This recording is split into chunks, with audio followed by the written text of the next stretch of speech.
여러분 그 윤성빈이라는 선수 아시죠? 그 2018년 평창 올림픽에서 그 스켈레톤 금메달 리스트입니다. 스켈레톤이 뭐지? 그 아이언맨 헬멧을 쓰고 그 누워가지고 썰매를 타고 내려오는 종목 있죠? 이러면 다 아실 거예요. 아, 그거. 그런데 그 윤성빈 선수가 여러분 어려서부터 그 올림픽을 준비했던 선수가 아닙니다. 그냥 평범한 그 학교 다니는 학생이었어요. 그런데 체육을 담당하셨던 그 김영태 선생님께서 윤성빈 선수의 남다른 재능을 발견하시고 그 스켈레톤을 하라고 권유를 이렇게 했던 겁니다.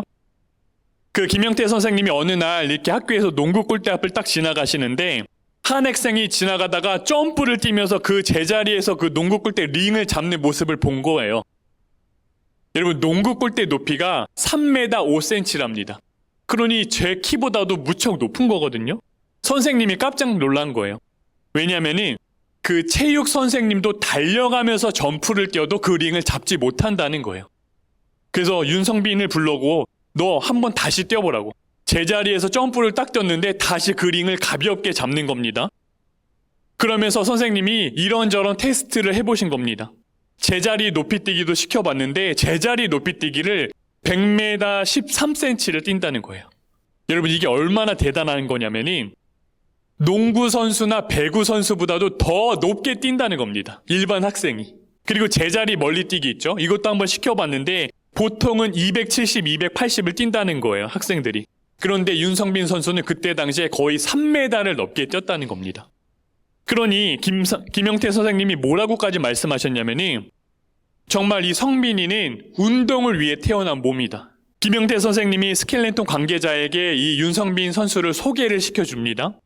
그래서 테스트를 받고 그 종목에 입문한 지 불과 3개월 만에 국가대표 선발에서 1등을 하는 거예요.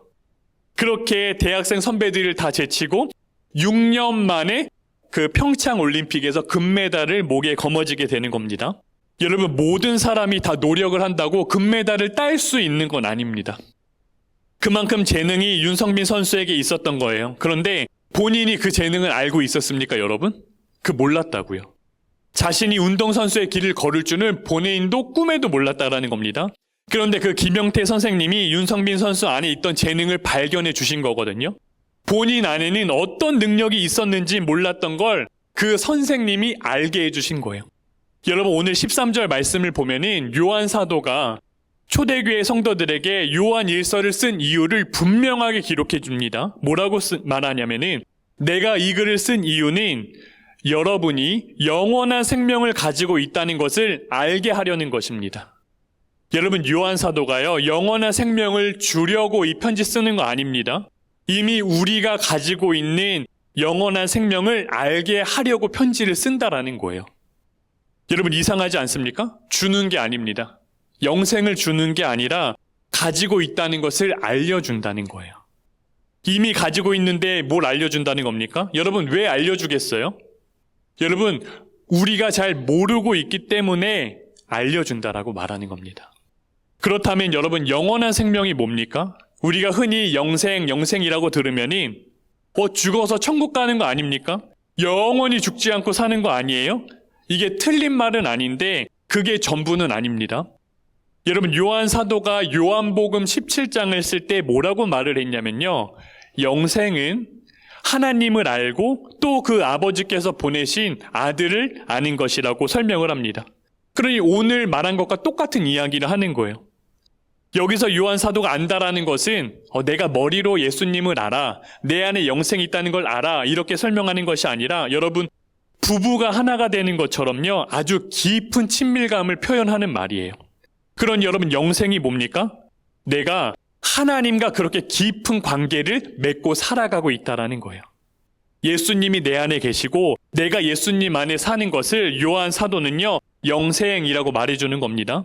그러니 여러분 우리가 영생을 얻었다, 영생을 누린다는 것은 죽어서 누리는 게 아니라 12절 말씀에서도 아들이 예수님이 그 마음에 있는 자는 생명이 있다라는 겁니다.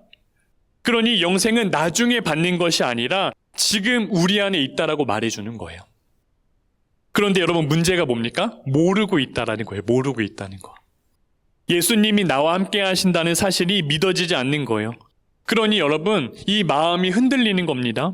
왜 흔들리겠습니까? 당시의 초대교회 성도들이 놓여있는 상황을 보면요, 영생이라고요? 내 안에 영생이 있다고요? 그런 거 자기의 삶과는 너무너무 거리가 멀게만 여겨지는 거예요.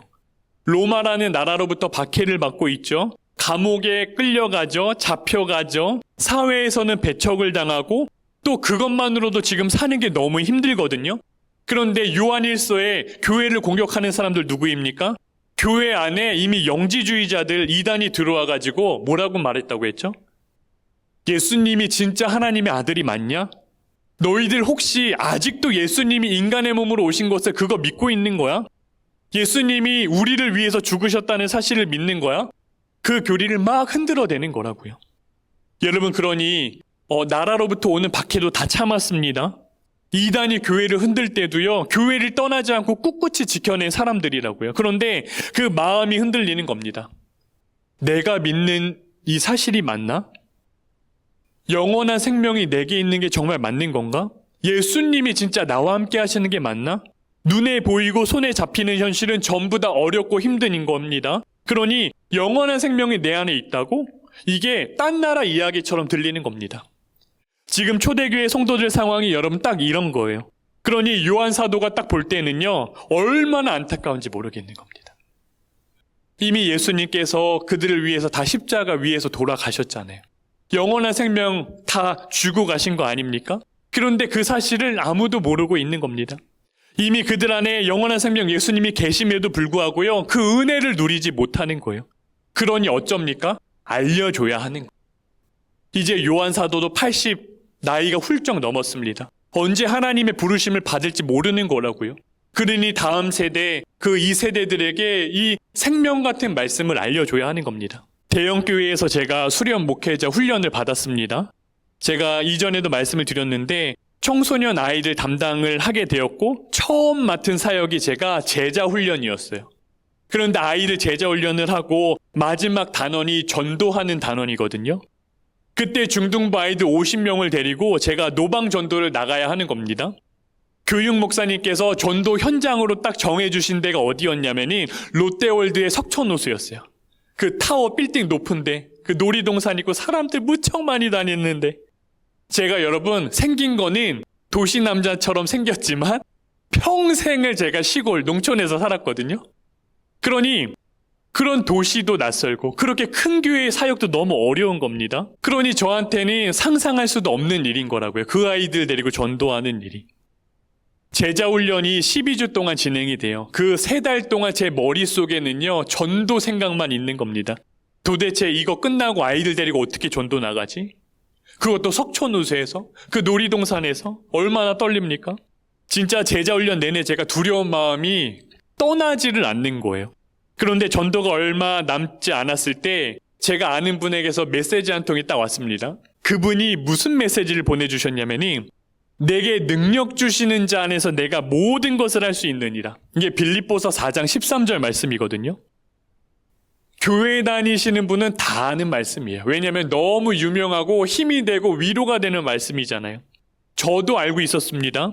그런데 여러분, 이 말씀이요, 제게 힘이 되고 능력이 되었던 적이 단 한순간도 없었다는 거예요. 그런데 그날 사무실에서 제가 앉아 있는데 그 핸드폰을 열어보는데 믿어지는 거예요. 그렇지, 내가 할 수 있는 게 아니지. 하나님이 하시는 거지. 지금까지 내가 이 아이들 데리고 전도 나가려고 낑낑대며 3달 동안 고민해봐야 안 되는 거지. 아무리 머리를 짜내고 잘해보려고 해도 전도 나가서 망칠까봐 두려운 마음만 있는 겁니다. 그런데 그날 그 말씀이 믿어지는 겁니다. 여러분, 제가 모태신앙이고 저희 아버지 목사님입니다. 목사 아들로 제가 자랐다고요. 그런데 내게 능력 주시는 자 안에서 내가 모든 것을 할 수 있느니라 평생 듣고 자란 말씀입니다. 그런데 단 한순간도 이 말씀이 제게 능력이 된 적이 없었다고요. 그러니 전도사가 되어서도 아이들을 데리고 전도를 준비하는 상황에서도 계속 제 마음 가운데는 눌림이 있는 거예요. 두려워서 제가 어쩔 줄을 모르는 겁니다. 왜요? 하나님의 말씀이 아니라 나 최재건을 믿고 어떻게 한번 해보려고 했으니까. 내가 못하면 이거 전도 다 망치는 거다. 제자훈련 다 망치는 거다. 그런데 여러분, 하나님의 말씀이 제 안에 언제 능력이 되어 붙잡히는 겁니까? 믿어질 때입니다. 하나님의 말씀은 내 삶 가운데에서 반드시 이루어진다는 것을 믿음으로 붙잡을 때 그 말씀의 능력을 내가 누리게 되는 거예요. 여러분, 요한이 뭐라고 말하죠? 사람의 증언도 받아들이는데 하나님께서 증언하셨다는 겁니다. 오늘 말씀을 보면은. 여러분, 하나님의 증언이 뭡니까? 쉽게 말하면은 하나님께서 말씀하셨다라는 거예요. 오늘 말씀을 보면은 한 번도 말씀하신 것이 아니라 무려 3번씩이나 서로 다른 방법으로 물과 피와 성령으로 말씀하셨다는 겁니다. 여러분, 요한이 왜 이렇게까지 말하는 겁니까? 그때 교회를 흔들었던 이단들이 뭐라고 말을 했습니까? 예수가 세례를 받을 때 하늘에서 그리스도의 영이 잠시 내려왔다가 십자가에서 죽기 직전에는 그 영이 떠나버렸다라는 거예요. 그러니까 세례 때부터 십자가 전까지만 우리를 구원하는 메시아였다는 겁니다. 인간 예수가 십자가에서 죽은 것뿐이라는 거예요. 하나님의 아들은 죽은 게 아니라는 겁니다. 그러니 예수님이 진짜 하나님의 아들로서 이 땅에 오신 것을 그들이 인정하지 않는 거예요. 그러니 요한이 그들의 주장이 틀렸다고 말을 해주는 겁니다. 여러분, 생각해 보세요. 물로 세례를 받으실 때만 하나님의 아들의 영이 오신 게 아니라 십자가에서 못 박혀 피 흘려 돌아가실 때도 하나님의 아들이셨고요. 그 다음에 지금 우리 초대교회 성도들 안에 성령으로 역사하시는 분도 바로 하나님의 아들 예수 그리스도의 영이라고 말하는 거예요. 그러니 처음부터 끝까지, 그리고 지금 이 순간에도 예수님이 하나님의 아들이시고 지금 여전히 우리 안에 계시다고 요한이 계속 말을 해주는 겁니다. 하나님이 말씀하시는 물과 피 그리고 성령을 간단하게 설명드리면 이런 거예요. 먼저 물이 뭡니까? 예수님이 요단강에서 세례 요한에게 세례를 받으시잖아요. 물로 세례를 받으실 때 무슨 일이 있었습니까? 하늘이 열리고요. 하나님께서 하늘에서 말씀하셨어요. 이는 내 사랑하는 아들이다 라고 하나님이 분명히 말씀을 하셨습니다. 모든 사람들이 다 들을 수 있도록 하나님이 직접 말씀하신 거예요. 그 다음은 피죠. 예수님이 십자가에서 피를 흘리셨습니다. 여러분, 구약 성경을 보면은 구약 시대에는 대제사장만 1년에 딱 한 번 그 하나님의 법궤가 모셔져 있는 지성소에 들어갈 수 있는 거거든요. 그때 짐승의 피를 가지고 그 휘장을, 그 붉은 천을 넘어서 그 법궤가 하나님이 계신 곳에 가는 거라고요. 그러니 하나님 앞으로는 아무나 갈 수 있는 게 아니었습니다. 그런데 여러분, 예수님께서 십자가에서 돌아가시고 그 영혼이 떠나셨을 때 그 순간에 휘장이 여러분 위에서 아래로 완전히 찢어지지 않습니까? 그것이 무엇을 의미하냐면요, 하나님이 위에서부터 아래로 찢으셨다라는 거예요. 그러니 하나님의 아들이 십자가에서 영원한 제물이 되어 피를 흘렸기 때문에 이제는 누구든지 하나님께 나올 수 있는 문이 활짝 열렸다라는 의미입니다. 마지막으로 성령은, 여러분, 예수님께서 이제 부활하시고 제자들과 함께 계시다가 승천하시기 이전에 뭐라고 말씀하시냐면은, 내가 너희를 떠나서 하늘로 올라가는 것이 너희에게 유익하다라고 말하거든요. 여러분, 예수님이 제자들과 계속 같이 있어주시면 좋은 일인데 왜 떠나는 일이 유익하다고 말씀하셨습니까? 이런 거예요. 여러분, 예수님이 만약에 육체로 있으면은, 우리 같은 사람의 몸으로 계시면은 옆에 있는 사람들과만 함께 있을 수 있는 겁니다. 그런데 성령으로 오시면은 모든 믿는 사람들 마음 가운데 예수님이 성령으로 임할 수 있다라는 거예요. 그래서 실제로 예수님께서 승천하신 이후에 초대교회 성도들이 다락방에서 성령 체험을 하지 않습니까? 그때 간절히 예수님의 영을 기다린 성도들 마음 가운데 성령이 임했다고요. 예수님이 성령으로 각각 마음 안에 오신 겁니다. 그리고 그 성령이 지금 이 순간에도 우리 안에서 역사하고 계시다라는 거예요. 그러니 말씀을 우리가 읽을 때, 성경을 읽을 때, 아, 하나님이 이거 내게 주시는 말씀이구나, 이렇게 와닿을 때, 내가 기도할 때 하나님이 마음 주시고 생각나게 하시는 것들 있잖아요. 아, 예수님이 진짜 내 안에서 이 마음을 주시는구나, 이렇게 생각하게 하시는구나, 다 성령의 역사라는 거예요. 그러니 여러분, 제가 청소년 아이를 데리고 전도를 그렇게 준비하면서 하나님의 말씀이 능력이 되어서 붙잡히게 된 것도 제 안에 계신 예수님께서, 성령께서 그렇게 믿어지게 역사해 주신 거라고요. 우리가 말씀을 들으면 이렇게 생각할 수가 있어요. 목사님 알겠어요. 하나님의 말씀에 능력이 당연히 있죠. 대단하죠. 그런데 예수님이 내 안에 계시다? 이 말씀이여 제 삶 가운데는 아무런 힘이 되지 않는다고요. 맞아요. 무슨 성경 말씀이 힘이 되냐 생각이 들 때가 참 많잖아요. 살아가다 보면 도대체 이 책이 뭐라고, 이 말씀이 뭐라고 내게 힘과 생명이 된다. 믿어지지 않는다고요. 그러니 여러분, 우리가 자연스럽게 어떻게 되는 겁니까? 교회는 다니고 예배는 드리지만 하나님의 말씀을 그리 대단히 여기지 않게 되는 거예요. 예수님? 내 안에 계시다고? 그저 그런가 보다, 그냥 성경에 기록되어 있나 보다 정도로만 우리가 여기게 되는 겁니다. 사람이 그렇게 되는 거예요. 여러분, 그러니 요한이 계속해서 말해주는 겁니다. 요한일서 5장이 마지막이거든요, 이제. 보통 마지막 성경 서신들을 보면 어떻습니까? 마지막 인사하고 축복해 준다고요. 보통 그렇게 끝나거든요. 그런데 요한은요, 끝까지 예수님이 진짜 하나님의 아들이다라고 우리에게 말해주는 거예요. 그분이 우리의 마음 가운데 계시다 끝까지 얘기해 주는 겁니다. 오늘 아예 정확하게 말하지 않습니까?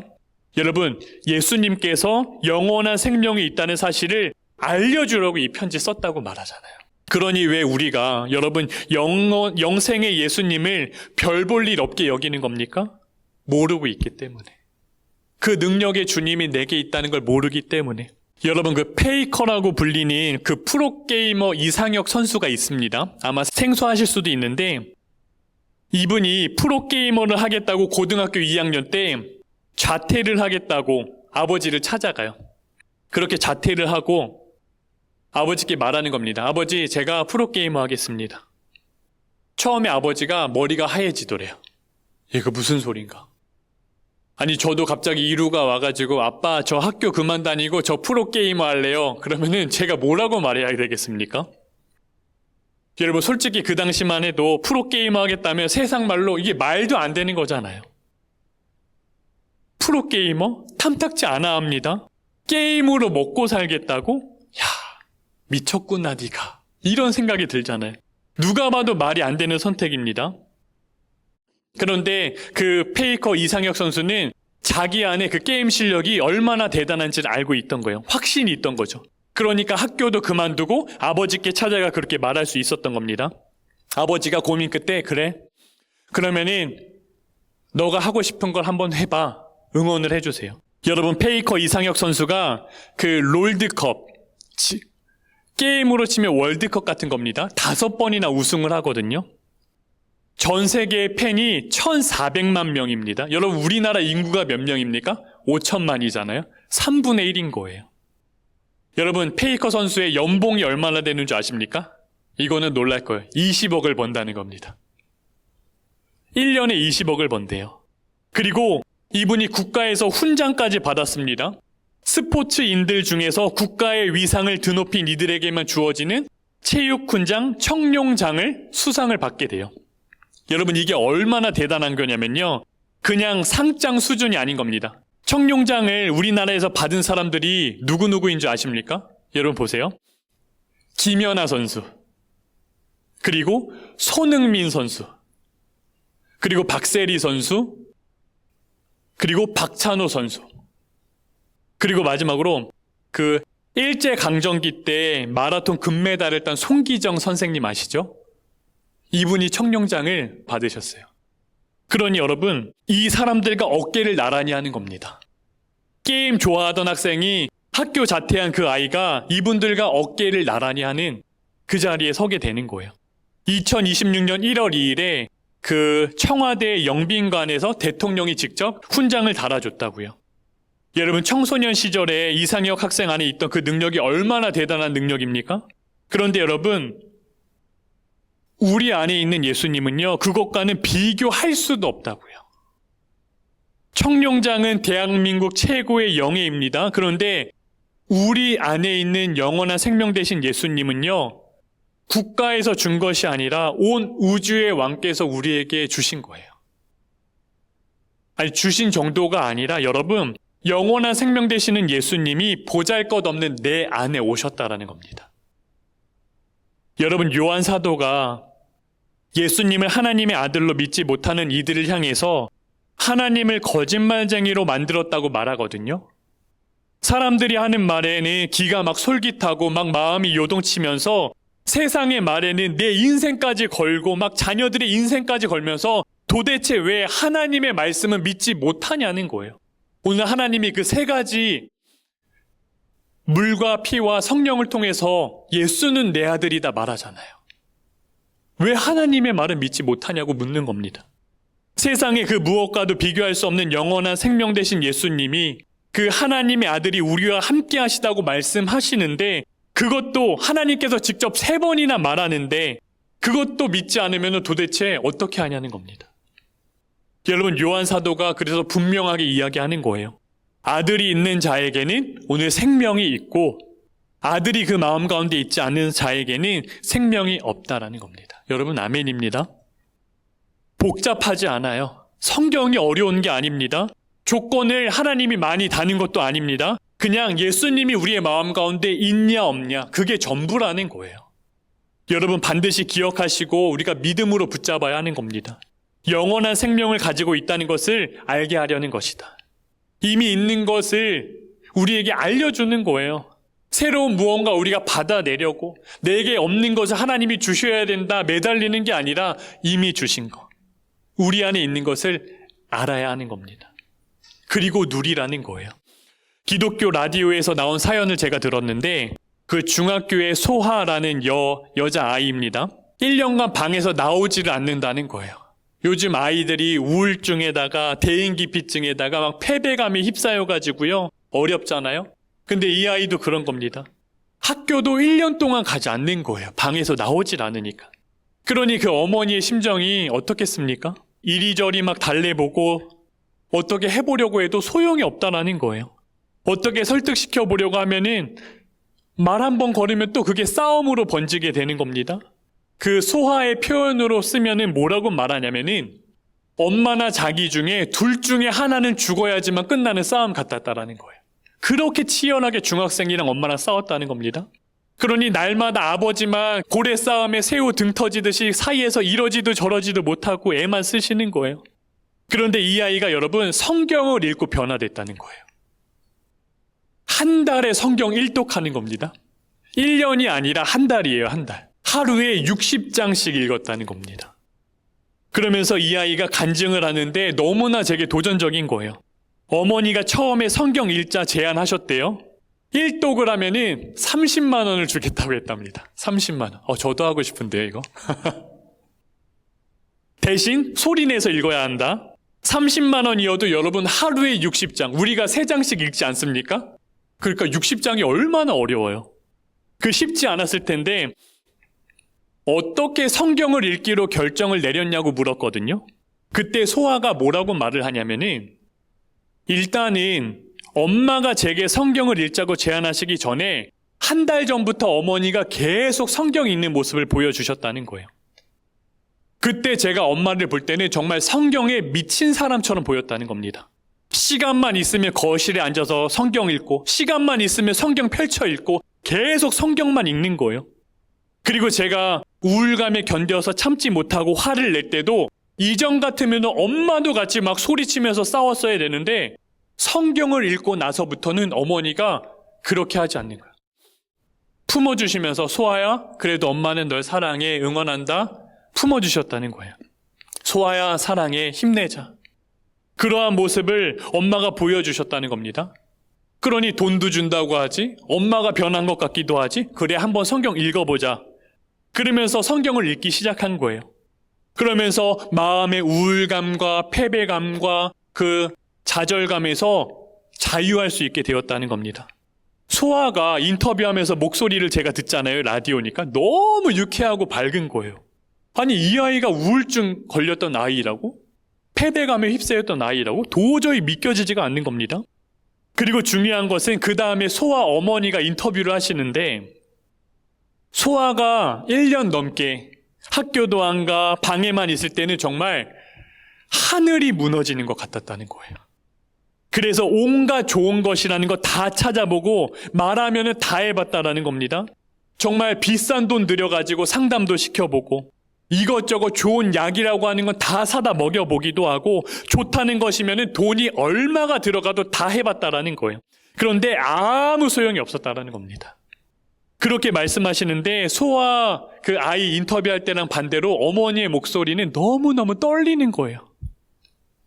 그 목소리 톤에 딸을 향한 어머니의 심정이 그간 얼마나 힘들고 어려웠을까, 그게 딱 전해지는 겁니다.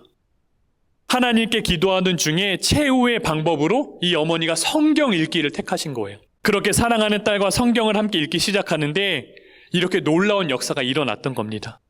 1년간 우울감에 빠져있던 딸에게 온갖 세상 좋다는 것 다 해봤지만 아무 소용없지 않았습니까? 그런데 어머니와 딸 안에 계신 영원한 생명 되신 예수 그리스도, 말씀으로 오신 예수님께 간절히 매달렸을 때 그 회복의 은혜를 누리게 되잖아요. 여러분, 우리 어떻습니까? 뭔가 힘들면은 방법을 찾는다고요. 요즘 유튜브가 얼마나 잘 돼 있어요? 이거 검색하면 다 나오잖아요. 유튜브 검색하고 서점 가서 책 가서 다 뒤져보고 좋은 강의라고 하면, 강연자라고 하면 다 찾아서 들어보지 않습니까? 누구한테 조언을 구해야 할지 다 좋다고요. 다 좋아요, 여러분. 해야 합니다. 그런데 거기서 우리가 잠깐의 위로는 받을 수 있어요. 그런데 돌아서면 어떻습니까? 또 문제가 똑같이 일어난다고요. 잠깐이에요. 왜 그렇습니까? 우리가 여러분, 내 안에 계신 예수님을 정확히 알지 못하기 때문에 그런 겁니다. 그러니 살아가면서 마음 한켠에는요, 불안하고 답답하고 이 마음에 해소되지 않는 것들이 있는 거예요. 주일에, 수요일에 이렇게 나와서 예배를 드리면 좀 나아서 괜찮아져요. 은혜 받았다 싶습니다. 그런데 월요일 아침이 되면 다시 원래처럼 내 마음이 돌아가는 겁니다. 화요일쯤 되면은 주일에 내가 무슨 말씀을 들었는지도 기억도 안 난다고요. 눈에 보이는 것에 다 짓눌려가지고요. 그러다가 또 주일이 오고 또 은혜는 받아요. 그때뿐인 거예요, 여러분. 계속 반복되는 겁니다, 이러한 일상이.